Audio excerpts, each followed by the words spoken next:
Hi everyone, welcome back to Moksha Bhumi. In the last video, we have started on a journey to learn about the world's most ancient dharma, Sanatana Dharma. So, in this video, we shall learn something about Sanatana Dharma. Before going into the video,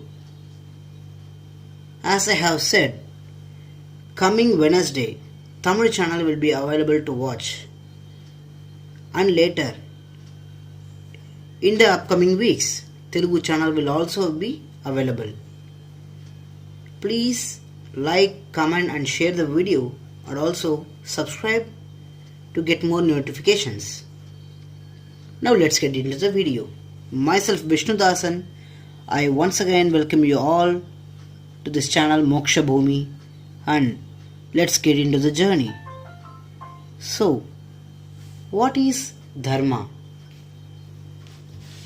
The Sanatana Dharma, which we have heard so much about. What's the meaning of Dharma? So, before we go into the introduction of Sanatana Dharma, which we have already done, but still so many more things are there to learn about this Sanatana Dharma. But before that, we should understand the word Dharma. Normally, this Dharma is often translated as duty. But is Dharma only duty? No, Dharma is much more than just a duty. There are many ways in which Dharma can be understood and also used in Sanatana Dharma. Giving a precise meaning for that is not possible. So, we will try to understand different ways in which the word Dharma is used. So, Dharma can be said to be a collection of divine qualities within an individual. These divine qualities induce certain behavior in him.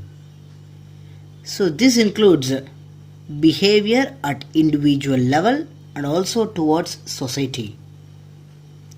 This is the virtuous conduct of an individual, community and also society.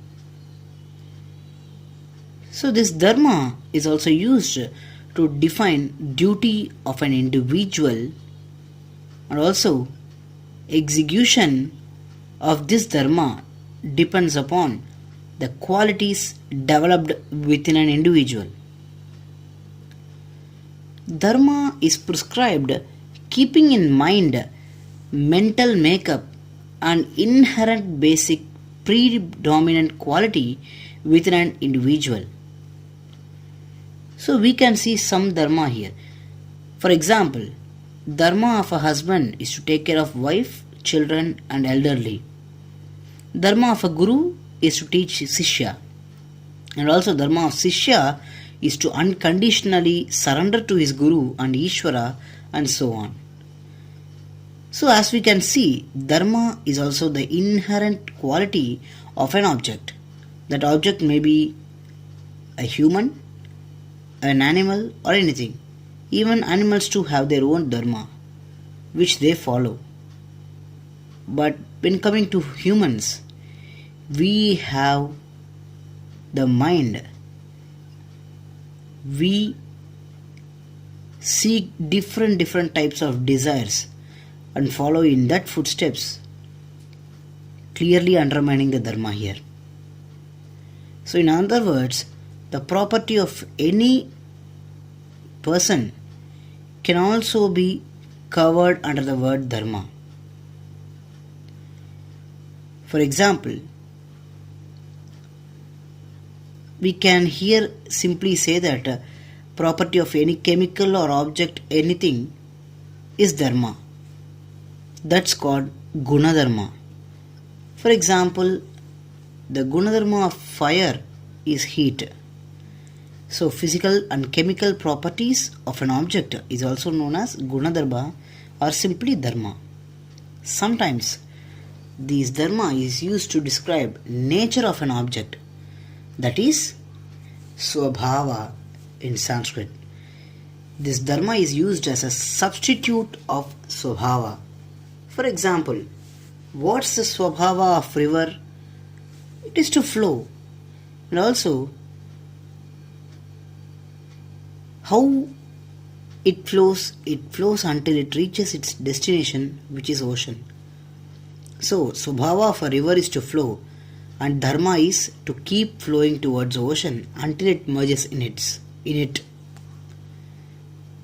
Dharma is also used to explain basic functions of body parts, including mind and intellect. In other words, it is the swabhava or function or property or nature of an object.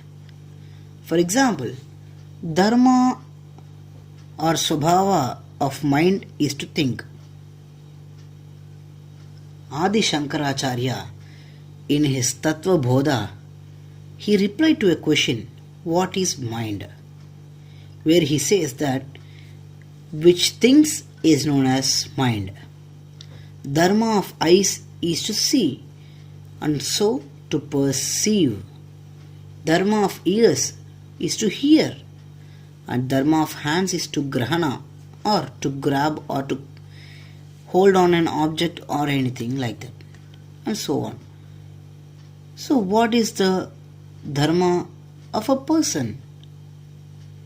Dharma of a person revolves around the society and also his individual situations. For example, in a road, you see two people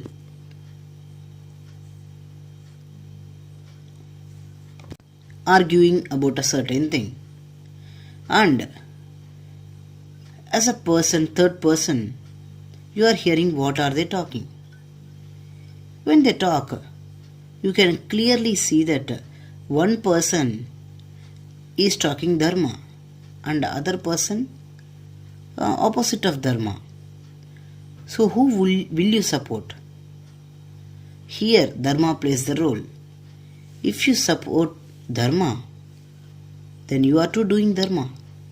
If you support adharma, then you too are doing the adharma. Supporting a bad person is like doing adharma. And we can see so many stories about this in our scriptures. We will learn them one by one in this grand journey. So in the next video, we shall learn more about dharma. So I request you all to support us in this journey, just like you did in the previous journey too. Until then, yours truthfully, myself Vishnu Dasan, signing off. Please subscribe and click bell icon for notifications, and also like, comment and share the video. Thank you.